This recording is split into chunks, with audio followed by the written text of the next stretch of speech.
आपको मैंने गत कथा में चर्चा की, आपको निद्रा को जीतनी है तो दो काम, अनुभव के दो काम।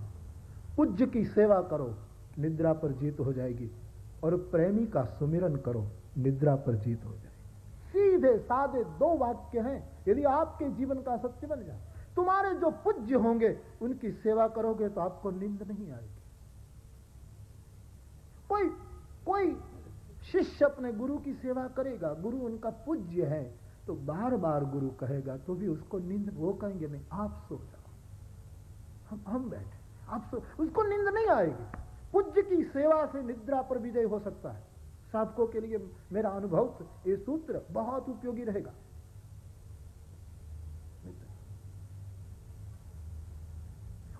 और सुबह में आपको थकावट भी महसूस नहीं होगी।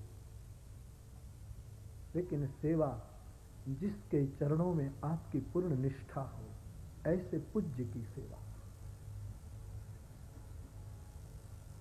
एक बार ऐसा हुआ, मैंने कभी कहा भी है, कभी कभी ऐसे घटना घट जाती, प्रसंग बन जाते, तो हम बहुत वैसे तो जागरूक रहते हैं।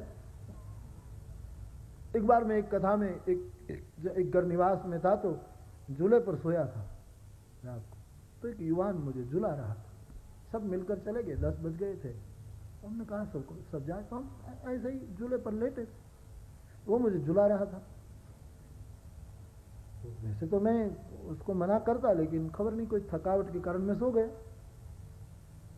और सो गया तो जब मैं जागा 4 साढ़े 4 बजे, तब भी वो झुला रहा, उसी ढंग से झुला। अरे मैंने कहा भैया तुमने कुछ, मतलब ये है उसकी निष्ठा, उनकी सेवा, ये बात। लेकिन इसका ये प्रमाण है कि सेवा से निद्रा पर विजय मिल जाता है। लेकिन पूज्य जनों की सेवा भी तो दुर्लभ है। तो दूसरा सूत्र बहुत सरल है, प्रेमी का सुमिरन निद्रा पर विजय देता है। जिसके प्रति आपके दिल में प्रगाढ़ प्रेम है, उनका सुमिरन निद्रा पर विजय करा देता है। मेरे कुछ श्रोताओं ने कहा कि बापू आपने त्र्यंबक की कथा में प्रश्न छोड़ा था कि विचार आने से नींद नहीं आती, कि नींद नहीं आने के कारण विचार आने लगते, क्या है? तो उसने वो पकड़ लिया कि बापू हमारे जीवन का सत्य तो ये है कि कोई प्रिय जन के सुमिरन करने से ही निद्रा नहीं आती। वो बिल्कुल ठीक है। एक मां को अपने बेटे की जब याद आ जाती है, सुमिरन शुरू हो जाता, वो सो नहीं सकती। एक प्रेमी को अपने प्रेमी जन की याद आ जाती है, फिर निद्रा पर विजय हो जाता है, वो सोएगा नहीं। एक भक्त को ठाकुर की याद उमड़ आए तो फिर निद्रा गई। एक और पूरा योग शास्त्र पढ़ो निद्रा पर विजय करने के लिए, और फिर भी चुके तो खड्डे में। और एक बहुत प्यारा सूत्र है कि प्रेमी का सुमिरन, और संसार में परमात्मा के समान प्रेम करने जैसा और कौन है। इसलिए हम गाते रहते हैं,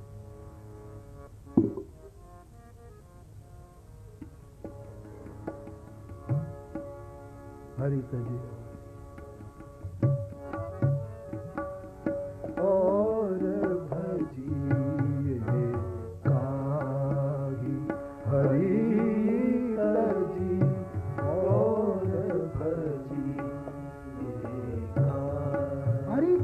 किसका सुमिरन करना।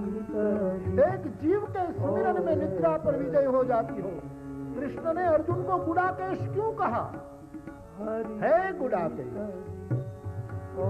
है निद्रा जी, कई विशेषण अर्जुन को संबोधन में रख दिए कि अखंड कृष्ण सुमिरन चलता था, रोम रोम से कृष्ण स्मरण छूटता था उसको। हरि और भजिए हरि तजी और भजिए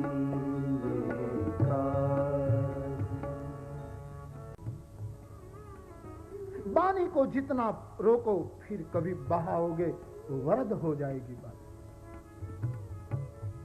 किसी को आप बहुत छुए नहीं, दूर रहे, बहुत बचाए अपने हाथ को, फिर कभी किसी के कंधे पर हाथ रखोगे कुंडलिनी जागृत होने लगेगी, उसके बिना प्रयास वह साधन कांति घटने लगती। वैसे जिसने सुमिरन को पैक किया है, बांधा है सुमिरन को, अखंड सुमिरन को जिसने रख लिया है, वो क्या नहीं कर सकता, वो क्या नहीं कर सकता। वो निद्रा क्या जन्म जन्म को जीत सकता है। और सुमिरन करने जैसा एक ही तो है, इसलिए और भजी हरि तजी और भजी हरि तजी और भजी नाहि को राम सुमता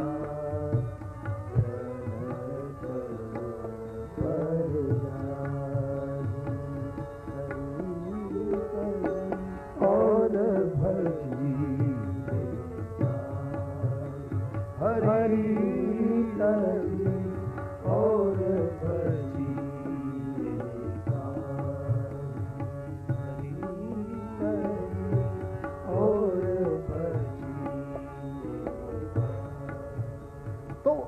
प्रियजन का सुमिरन करने से निद्रा पर विजय होता है और पूज्यों की सेवा करने से निद्रा पर विजय होता है। तो पूज्यों की सेवा तो कभी दुर्लभ होती है, लेकिन प्रिय का सुमिरन उसमें तो कौन रुकावट कर सकता है। और वो एक बहुत बड़ा साधन है निद्रा पर विजय पाने।